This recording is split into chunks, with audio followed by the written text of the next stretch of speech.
All of us are faced with these two paths in front of us every single day. Though everything is permissible, not everything is beneficial. Many of us are slaves to ourselves. We think we are free, but we are not actually free. So ask yourself that question: am I a slave or am I a master of myself?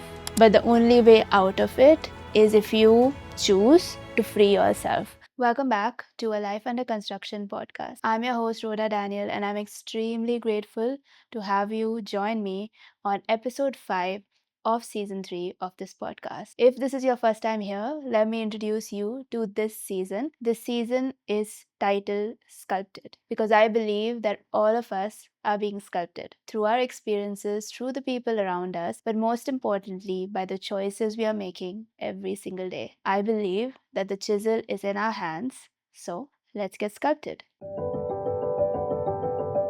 In the last episode, we talked about investing in ourselves, investing in our lives, sowing in ourselves so that we reap a harvest. If you haven't watched that episode yet or listened to it on Spotify, please do, because today we'll be talking about the biggest hindrance we face to investing in ourselves. If I were to ask you the question, why is it that we don't invest in ourselves? Why is it that we struggle to do the things we know are good for our lives? Many of us may have many answers. Some of you may say, I'm busy. My work, my college, my family takes a lot out of me, and I don't have the time to invest in myself. Some of you may be facing difficult situations. You may be having family members going through hard times. You may have disease. You may be facing a recent death in the family. And therefore, you are like, I don't have it in me to invest in myself. I am barely hanging by a thread. How can I do this? These are all very valid reasons, and these are definitely hindrances to our progress in life. The biggest hindrance to our personal growth and development, the biggest hindrance that stops us from reaching our destiny, that stops us from reaching our fullest potential, is our own self. It is me, myself, and I who is my biggest hindrance. We are our own biggest enemies. So, how do we overcome ourselves? The only way to do it is to learn how to rule over ourselves, to become a master over ourselves. And that is what today's episode is going to be all about. Today, we're going to be talking about how do we rule over ourselves, how to become the person we want to be by learning the biggest skill that we could ever learn, and that is to rule over ourselves.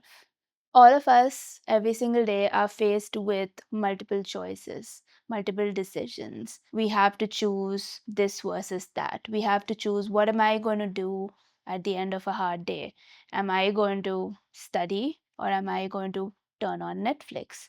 Am I going to spend time on my phone scrolling, or am I going to play with my children? We all have these options in front of us. Sometimes there are multiple options, but often the choices come down to two things. Can I do it the easy way, or can I do it the hard way? Should I do it the easy way, or should I do it the hard way? We know which way to choose, but we don't know how to actually make that choice. We struggle to actually make that choice. There's a story told about the mythological Greek hero Hercules. You might have heard about it or you might have not. But they say that many years ago, on the hills of Greece, he came to a fork in the road. There were two paths in front of him. Now, this was before he was known as Hercules the demigod. This was before he became the hero that he was. This was before he did all the things that he did to change the world. Before all of that, when he was still learning, when he was still growing, he reached this fork in the road and there were two paths in front of him. On these paths, there were goddesses standing, one on each, trying to lure him onto their path. On the first path, there was a very beautiful goddess who promised him that this was the path he should take. She promised him a life of ease. She swore that if he chose this path, He would not have to face unhappiness. He would not have to face fear. He would not have to face pain. She promised him that if he chose this path, all the desires of his heart would be fulfilled.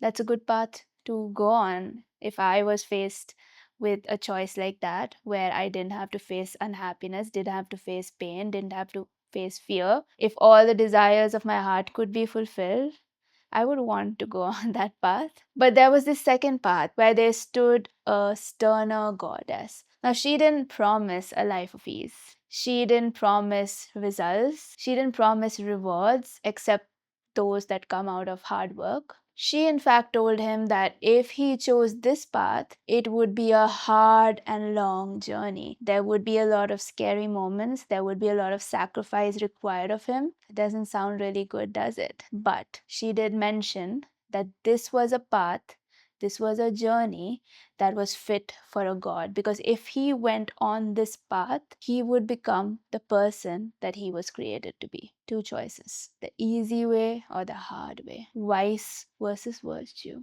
the wide road taken by most people, the narrow road that many people don't choose to be on. Hercules had this choice in front of him. He looked at both these paths, he heard what these goddesses had to tell him, and he hesitated just for a second and then decided, I'm going to take this way. I'm going to take this path.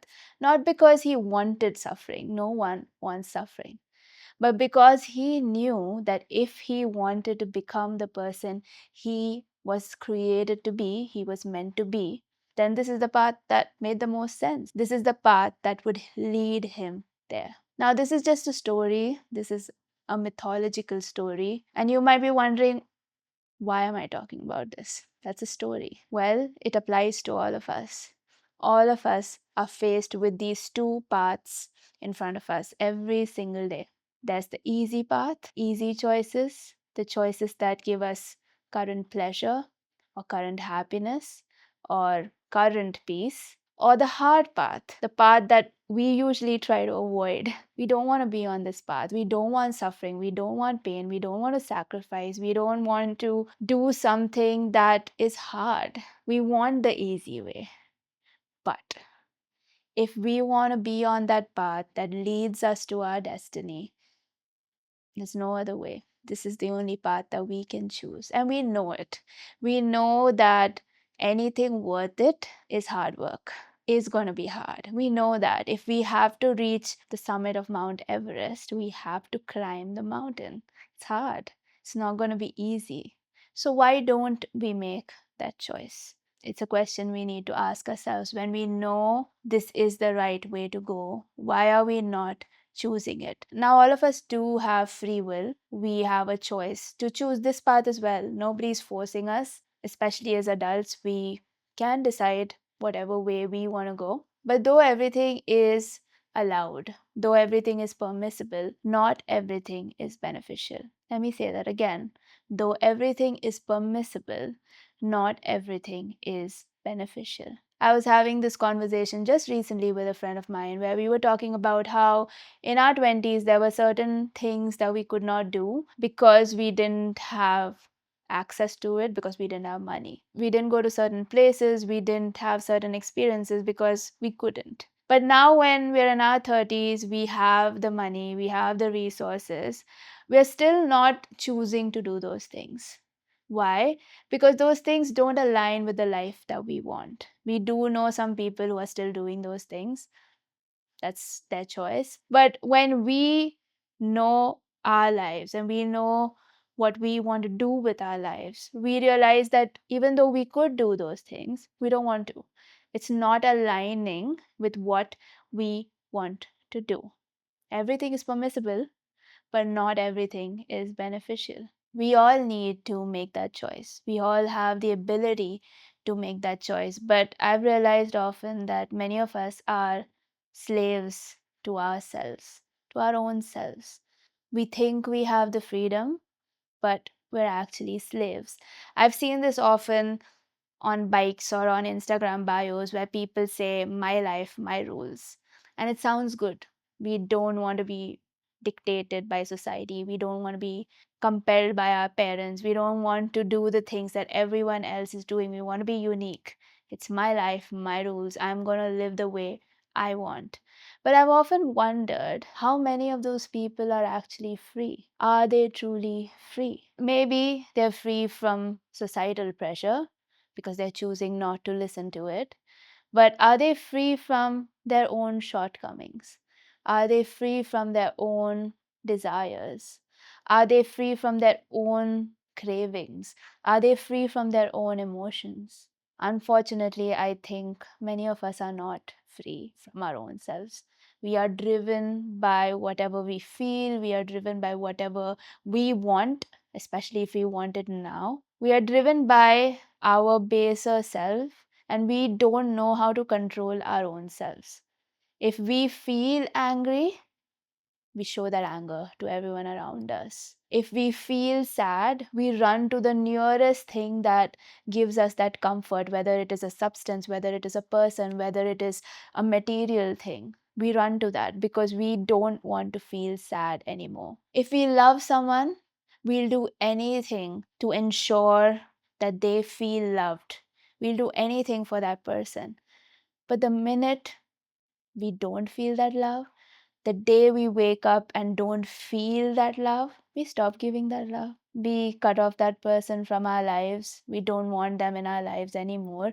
We are so driven by ourselves. And I think that makes us slaves, not masters. We think we are free, but we are not actually free. So today, ask yourself the question: are you truly free? Are you a master of yourself, or are you a slave to yourself? Now, one way to figure that out is to ask yourself the question: if today you feel like doing something, for example, let me give you a very simple example. If today I feel like eating biryani, I crave a nice biryani, can I choose not to eat that biryani today? Can I put aside my craving and go eat maybe a salad? If I can do that, then I am not a slave. And if I can do that consistently every single day, then I'm actually a master of myself. But if I can't do that, if I am driven by every single craving that I have, I feel like watching this, I feel like eating this, I feel like doing this, then I'm a slave. I'm not a master of myself. So ask yourself that question: am I a slave, or am I a master of myself?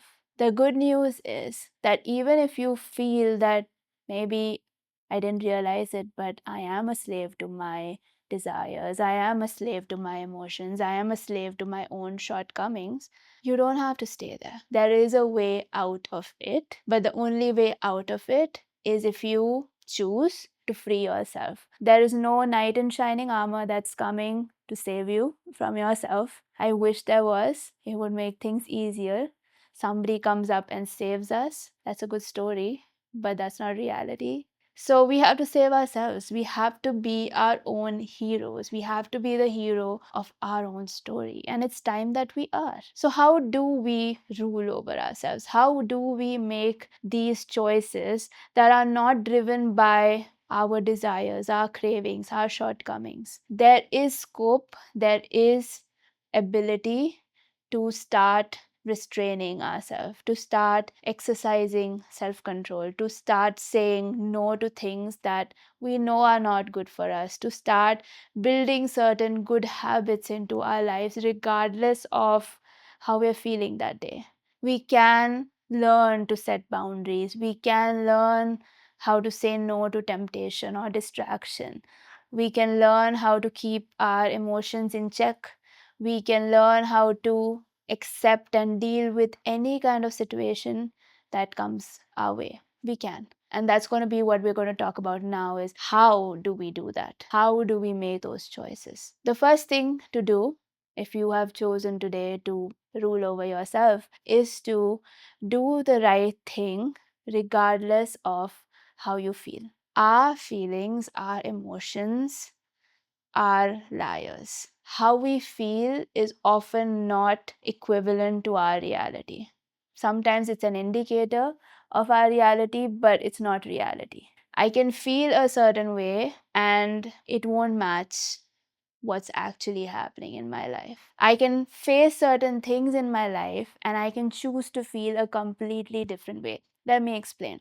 If you've ever been to a cancer hospital, if you've ever been to a hospital where there are patients facing death, you will always notice that there are different kinds of people. Not all of them are the same. They may be facing the same consequence. Many of them may be facing the reality of their death, and it's a very real situation. But there might be someone there who is completely devastated, understandably, because you're going to die sooner than you thought. You're going to leave behind family, you're going to leave behind life as you know it. But there's this other person who you'll see who may have maybe weeks to live, but somehow they're the happiest person there. They're not thinking about themselves. They're not inward looking. They're not depressed. They're not sad. Yes, they might be internally sad, but somehow they have chosen to see things in the positive light. And when you talk to them, they will tell you things like, at least I have 2 months to live. At least I have this time with my family. At least I can do certain things that I enjoy doing before I die. The situation is the same. It's death. The consequence, the outcome, it's impeding doom. It's death. Yet, a person can choose what they feel. A person can choose how they're reacting to it. So, that's what I mean by feelings are not reality, right? You can choose your feelings as opposed to your reality, even if your reality is hard. And I also know that there are people whose reality is really good, but somehow they are choosing emotions or feeling emotions that are quite opposite that. Someone who has everything in their life, who has the best of the best, and yet they sit isolated, depressed, anxious, fearful. So our feelings are not reality. And if we rely on our feelings in order to live, we are a slave to our feelings. So we need to start doing things, doing the right things for us, regardless of how we are feeling. Now, this is something I speak so passionately about because I was someone who struggled with this, and I still do from time to time. It's a weakness of mine that I have worked really, really hard to overcome. I was someone who was completely driven by my emotions. If I felt in a good mood, if I felt happy, I would be the most productive, the most creative, the most disciplined person ever. I would get so many things done. I would be my best self. But some days I would wake up and I wasn't in the mood. I wasn't feeling like myself. I was in a funk, as I would call it. And on those days, I did absolutely nothing. I was the worst version of myself. I was not productive. I was very lazy. I was not creative. I was just in my head and I would do absolutely nothing about it. Now I am not like that because I realized that I cannot afford to be like that. I cannot waste days, weeks, months of my life based on my emotions. So now, even if I wake up and I'm sad, and that sadness could be due to a very valid situation in my life, but I know that I have work to do, I know that I have things to accomplish, I will just get up and start working on it. I will not think about the emotion, but I'll just start doing the work. And you know what happens? Surprise, surprise. When I start doing the things, my emotions follow suit. I start feeling happier. I start feeling content. I start feeling fulfilled. Because I didn't rely on the emotion and just focused on the action, the feelings followed my action. And that's what we want for our lives. We want our feelings to follow our actions, not our actions to follow our feelings. So get up every day. If you're someone like me struggling with your emotions, get up every day, regardless of your situation, regardless of your emotions, regardless of your mood, and just do the thing you know that you need to do. Just do it, regardless of how you feel. And even if your feelings don't change on that day, get up the next day and do the same thing. Because if you rely on your feelings to pursue the life that you want, you're not going to get anything done. You're not ever going to be motivated every single day. You're not ever going to be happy every single day. Your life is never going to be perfect all the time. No one's life is. But yet, if we decide that regardless of how things are, I'm just going to get up and do the things that I know are good for me, for my life, for my future, magic happens. Because you keep progressing, you keep growing. And that's what an amazing life will look like. The second thing to do is to do what is right, regardless of what you want or what you desire. Just because I want something doesn't mean I need it. Just because I desire something doesn't mean it's good for me.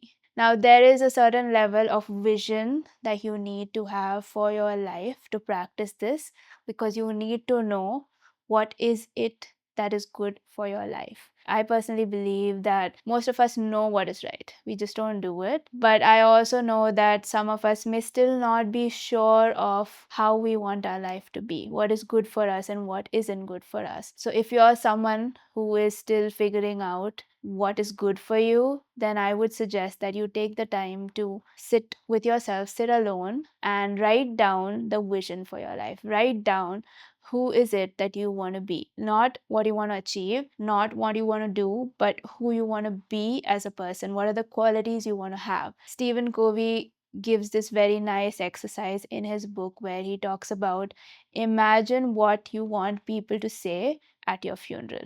Now, at your funeral, people are not going to be talking about the promotion that you earned or the car that you had or the house that you built. They're going to be talking about how you influence their lives or the lives of people around you. They're going to be talking about your character, about the qualities that you had. So imagine your funeral. Imagine being able to hear people at your funeral and imagine what they would say about you. Imagine what your spouse would say about you, what your family members would say about you, what your friends would say about you, what your colleagues would say about you, what your neighbors would say about you, and write it down. That's the vision for your life. That's the vision that you need to hold on to. Once you have that, it's very easy to know what is good and what is bad for you. As I said earlier, everything is permissible. You can do anything that you want, but not everything is beneficial. So when you write down the vision for your life, you are clear that, okay, I want to be a family man. I want to be someone who my wife trusts, my kids trust, right? I want to be respected by them. Then, when you are faced with a choice, do I go to that place? Do I open that website? Do I spend time in this way? You can ask yourself the question, is this what a family man would do? If not, I'm going to stay away from it. That's how we use our vision to drive our day to day. We are not letting our cravings, our desires, our current wants drive our day to day. We are thinking about the future that we want, our future self, and we are letting that self drive today. That's how we become masters of our own self. The third thing to do is to do what is right, regardless of what other people around you are doing. Now, this is an aspect of mastering yourself that is a little bit about other people, but it's still about the self, because I think we as humans believe that we are immune to the people around us. We think that we are not really easily influenced, that we make our own choices, we are making our own choices, we don't care really about what other people say or do or think. And it might be true that you are not bothered about what other people say, but we sometimes are impacted by what other people are doing. We have this very inherent herd mentality and this desire to want to fit in, to belong. So, if everyone around us are doing a certain thing or spending time in a certain way, we tend to want to do that as well. Or we tend to not want to do anything that's different. So, for example, if our friends are spending their weekends playing golf, I don't know anybody who plays golf, but maybe you do. And if your group of friends are playing golf on the weekend, there is this feeling in you that, okay, I need to play golf. Now, suppose you know that there is some other game that you want to play, or there's some other thing that you want to do with your time on the weekend. It feels very difficult to motivate yourself to do that just because everyone else is playing golf. It's easier to go with the flow, it's easier to do the thing that everyone else is doing. So, mastering yourself also means doing something that is different from what other people are doing, not for the sake of the difference, but because you know that this is what you need to do. We are so afraid of being made fun of being different, of spending our time in ways different than the others, that we just conform. We just do exactly what everyone else is doing.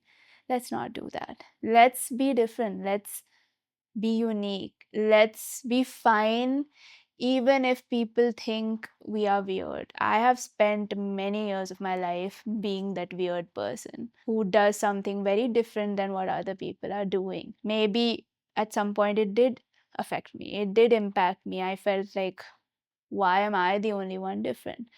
But I think I've reached a stage in my life where I know that my path is different. And I think all of us need to trust that our journeys are going to look quite different than the journeys of other people. Once we have decided to choose this path, this self discipline path, this path of self control, this path of restraint, this path of sacrifice, we will realize that this path has things on it that are very unique to our personal journey.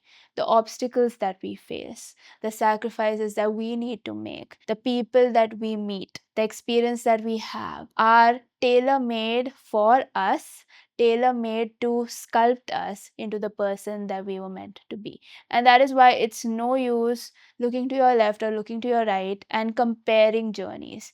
Even if there are friends of ours who are also on this hard path, they have also chosen this path of self discipline, this path of ruling over ourselves, still their path is going to look so different because their life is different, their destiny is different, their goal is different, who they are meant to be is different. So I think we really need to, one is decide to rule over ourselves and then stop looking to others to find a comparison or to find something similar and just keep moving along our own path. As we come to the end of this episode, my question to you today is, are you going to choose this path? Are you going to choose the hard way? Are you going to choose the narrow way? Are you going to choose the way of virtue rather than vice? It's going to be a harder journey, as Hercules was told. It's going to be a journey filled with sacrifice. It's going to be a journey filled with scary moments, but it is a journey fit for the gods. So, are you going to take that journey today? My hope is that you make the right choice. And I would like to end with a poem by Robert Frost. Most of you might have heard it, you've read it in school, definitely. The poem is called The Road Not Taken, and the poem ends with these lines: Two roads diverged in a wood, and I took the one less traveled by, and that has made all the difference. This road, not many people choose to go on it. You're gonna be part of a 1%, I would say, but it's a road that is so worth it. It's a road that will lead you to your destiny. And I really, really hope and pray that you make that choice not only today. If you have made that choice today, it's a starting point, but it's a choice we all have to make every single day because life is not easy. Life is not going to make it easy. It's going to be hard. There are going to be constant obstacles on our path, and we'll always question ourselves and wonder, why am I even doing this to myself? Why do I have to be so disciplined? Why do I have to be so self controlled? But let me tell you that it is worth it. We never know what our future holds, and it's better to be prepared for that future by learning to master ourselves sooner rather than later. Now, if you have made that choice, and I could go on and on this topic because it's so dear to me, and I feel like there's so much I could share on this, but Obviously, I can't do that. But if you have made this choice today, I would really encourage you to pick up this book. It's called Discipline is Destiny by Ryan Holiday, The Power of Self Control. And he talks a lot about ruling over your body, your mind, your heart, and your soul. It's a heavy book, but it's a really great book to kind of guide you on this path, because you may be like, how do I rule over myself? If I do these three things, is that enough? What else can I do? This is the book for you to read. So I would really encourage you to invest in yourself and buy this book and read it. Keep it on your bedside table and ensure that you are learning to master yourself. Don't remain a slave to yourself, become a master, because that is going to lead you to your destiny. I thank you so much for tuning in to this episode. If you are someone who has in the past or recently chosen to walk the narrow road, and if that has impacted your life and that has made a lot of difference in your life, please share your experiences on the comments on YouTube or share it with me, because I would be really encouraged by reading that. If you have any questions or want to continue this conversation, you can DM me on Instagram at a life under construction, or send me an email on write to us at alifeunderconstruction.com. Thank you so much once again for tuning in. Don't forget to subscribe on YouTube or follow on Spotify so that you do not miss our monthly episodes. I will see you again in my next episode with another topic that will help you get sculpted and help you live the life that you were always meant to live.